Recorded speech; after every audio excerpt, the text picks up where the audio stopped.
We are tracking breaking news out of British Columbia. A rapidly growing wildfire emergency in the province's southern interior.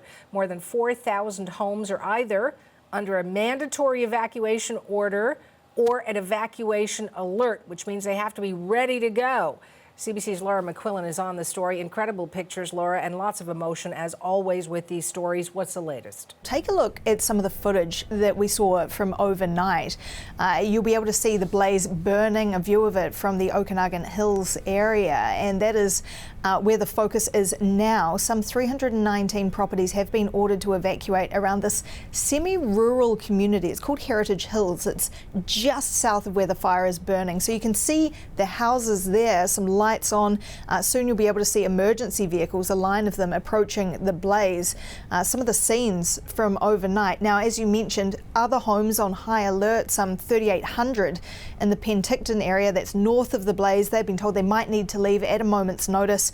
We caught up with some of the evacuees as they went to a registration centre in Penticton yesterday. They just grabbed the essentials, they'd taken their pets and they got out of their homes, and here's some of what they told us. It's so dry up there. It's very, very dry up there. I haven't had anything up there in use, so it's hugely got lots of downfall and lots of burning material to burn.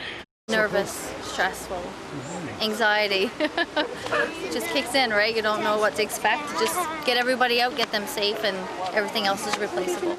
Now, this fire began yesterday and it's actually not clear yet what the cause of it was just north of the Okanagan Falls. Right now, 0% of it contained.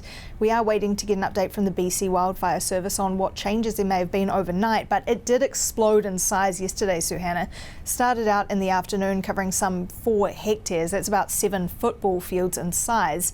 Within a matter of hours, it was 1,000 hectares. That's, for comparison's sake, more than twice the size of Vancouver's Stanley Park. So it just grew and grew throughout the day, a real struggle to get that under control, and visible, as I mentioned, across the South Okanagan, causing a lot of anxiety around that area. And what's the weather forecast calling for, Laura? Any rain? Not a sign of it, Suhana. It's going to be another hot sunny day there, a hot sunny week actually ahead in this part of the Okanagan. Now, the BC Wildfire Service was saying last night it expects the fire to keep growing. You can see just the scale of that smoke plume from yesterday. It's in this rocky sloping area, and the Wildfire Service says it burns uphill pretty quickly. This is the Southern Interior's first major fire of the season, and while it's been a slow start to the season, now they're pretty busy. Just taking a look at the number of wildfires, 106 active wildfires right now. 90 of those started in the last 2 days. So firefighters there have a lot of work on their hands right now. All right, we'll talk again. Thank you, Laura.